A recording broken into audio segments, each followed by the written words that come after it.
a gagné les élections? Parce que c'est celui qui ne les a pas gagnés qui a semé les troubles.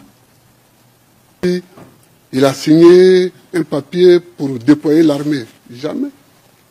J'ai signé un décret pour que tous les FDS soient mobilisés. Mais c'est une pratique qui date de 1961, qui date de l'époque où l'armée a été créée. Le chef de l'État peut, en cas de trouble, signer un décret, parce que la police, c'est la police, ensuite il y a la gendarmerie, mais si ces deux forces sont totalement submergées, elles peuvent appeler l'armée en renfort. Et donc, pour ça, le président de la République signe un décret qu'il donne aux différents chefs. C'est à eux d'utiliser l'armée ou de ne pas l'utiliser, ça dépend de ce qu'ils pensent de la situation. Donc, c'est des choses pratiques comme ça et petites qu'on aurait pu expliquer quand le chef de FDS est venu me dire « Ah, la situation à Bobo, il y a les soldats d'IB, je pense que c'est eux le commando invisible, donc on ne sait pas comment ça va aller. » J'ai dit « Qu'est-ce qu'on fait ?» Il dit « Bon, signez toujours un décret et puis on va garder ça et si on n'en a pas besoin, on n'en a pas besoin, mais si on en a besoin. » Donc, il y a plein de choses comme ça. Et puis, il ne faut pas me donner des parents que je n'ai pas. Je crois qu'on veut faire comme souvent en Afrique, comme en Europe, vous dites les Africains, c'est comme ça, ils gouvernent. Je ne gouverne pas avec ma famille. Moi, je suis chef de l'État, président de la République. Ma femme, elle est députée. Et Kade n'est pas mon neveu. Le mot neveu est un mot français. Il y a des neveux ici qui sont dans cette salle. Mais Kade n'est pas mon neveu. Il a été ministre de la Défense, ministre délégué à la Défense. Et il était mon conseiller. Je ne gouverne pas avec ma famille. Peut-être que ça se fait comme ça ailleurs en Afrique, mais pas en Côte d'Ivoire, au temps de Gbagbo.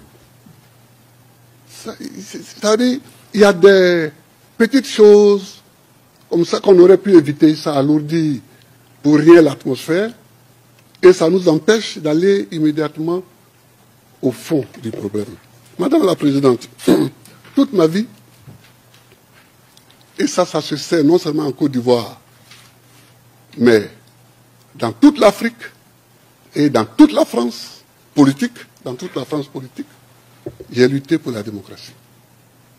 J'ai demandé à mes avocats la semaine dernière, je leur ai dit que je voulais vous envoyer, vous amener tous les livres que j'ai écrits sur mon parcours.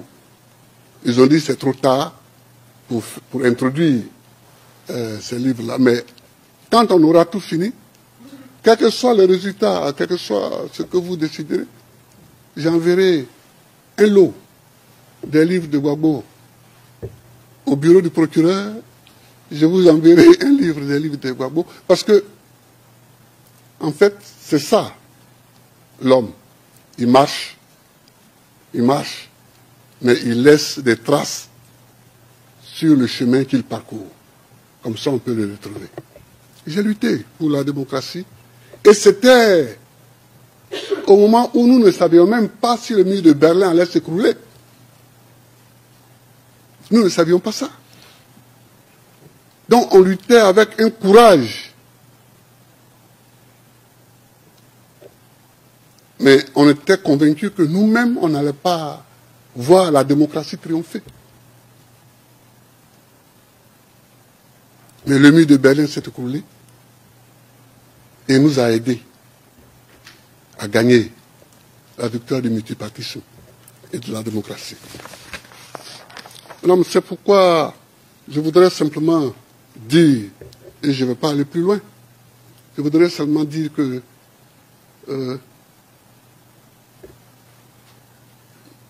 Madame la procureure, puisque ça existe maintenant en français, hein, on met un E à la fin, Madame la procureure a dit une phrase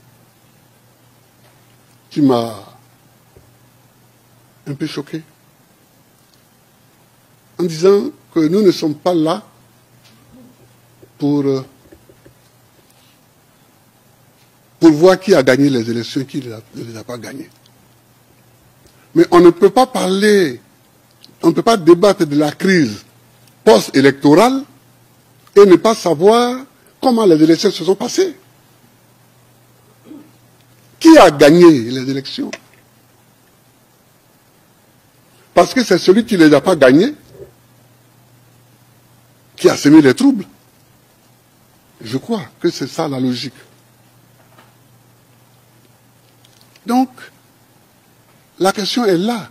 Qui a gagné les élections? Et donc, quand je demandais qu'on recompte les voix, ce n'était pas une phrase en l'air.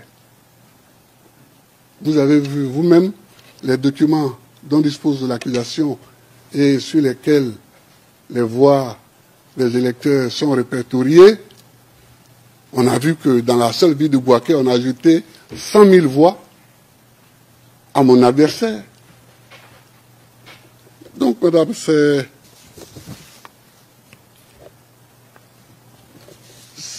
ça le fond de la question. C'est ça le fond de la question. On nous a attaqué en 2002, j'ai fait mon travail. C'est-à-dire que je n'ai jamais cru que la Côte d'Ivoire allait s'en sortir par la guerre. Je n'ai jamais cru ça. J'ai toujours cru qu'on s'en sortirait par la discussion. Même si je sais qu'ils ont tort. Mais pour s'en sortir, j'ai toujours cru à la discussion. Alors j'ai parcouru toute l'Afrique. On a fait les négociations de Lomé. Ils ont fait les négociations de Marcoussis et de Kléber, mais ça, je laisse ça de côté parce que c'est... nous avons fait les négociations de Accra 1, Accra 2, Accra 3, sous la présidence de John Kufuor. Nous avons fait les négociations à partir de juin 2005 de Pretoria 1 et de Pretoria 2 sous la présidence de Thabo Mbeki. Nous avons tout fait. Nous avons tout fait.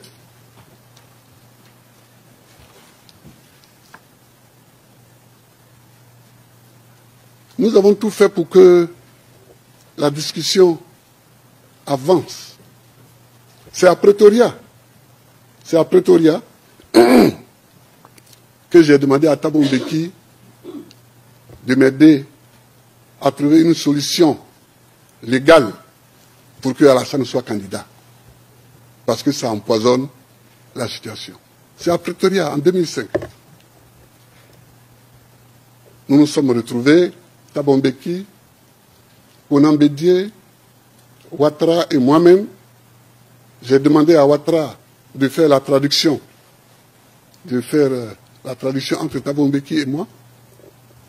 C'est là que je leur ai dit que ça ne me gênait pas que Ouattara soit candidat. Mais comme mon électorat aussi est là, donc il faut que Thabo Mbeki nous écrive à nous tous, à Abidjan, pour que après je puisse prendre une décision. Je ne mets pas l'article 48 de la Constitution. C'est comme l'article 16 de la Constitution française. Ça donne énormément de pouvoir.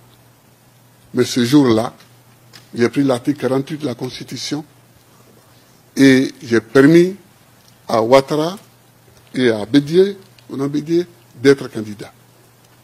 Donc, mesdames, voilà ce que je voulais vous dire. Voilà ce que je voulais vous dire. Nos pays, nos États, et ce sera mon dernier point, sont fragiles. Nos États sont fragiles. Et chaque fois qu'un chef d'État européen ou occidental me disait faites la démocratie en Afrique, je lui disais, nous avons besoin de la démocratie, non pas parce que vous le dites, mais parce que nous-mêmes, nous en avons effectivement besoin pour construire nos États. Madame, regardez la Côte d'Ivoire. Si nous n'employons pas la démocratie, comment nous allons choisir le chef de l'État? Il y a à l'est, adossé à la frontière ghanéenne, les Akans, qui ont un mode à eux pour choisir les chefs de village ou de canton ou leur roi. Nous avons à l'ouest un pouvoir éparpillé. Nous avons au nord les Malinqués islamisés qui se regroupent autour des mosquées et à côté d'eux les Sénoufos qui se retrouvent dans les bois sacrés. Quel mode électoral allons-nous prendre? Donc la démocratie nous aide parce que elle fait tabula rasa de tout cela et elle donne à chaque individu considéré comme citoyen une voix. C'est pourquoi je me suis engagé dans la lutte pour la démocratie. Et puis nous, qui venons de familles très modestes, s'il n'y a pas la démocratie, jamais on aurait des postes élevés. Moi, les gens avec qui j'ai été à l'école, quand j'ai été élu président, ils n'étaient pas étonnés parce qu'ils savaient mon engagement. Mais ils sont venus me saluer pour saluer mon courage. Parce que je n'étais pas le plus aidé. Hein. Je n'étais pas le plus intelligent, je n'étais pas le plus riche, j'étais pas... Donc nous avons besoin de la démocratie, madame. Mais la démocratie, ce n'est pas seulement le vote. C'est qui dit le vote. Qui dit le résultat du vote. C'est ça aussi la démocratie. Quand on s'en va prendre une nuit, le président du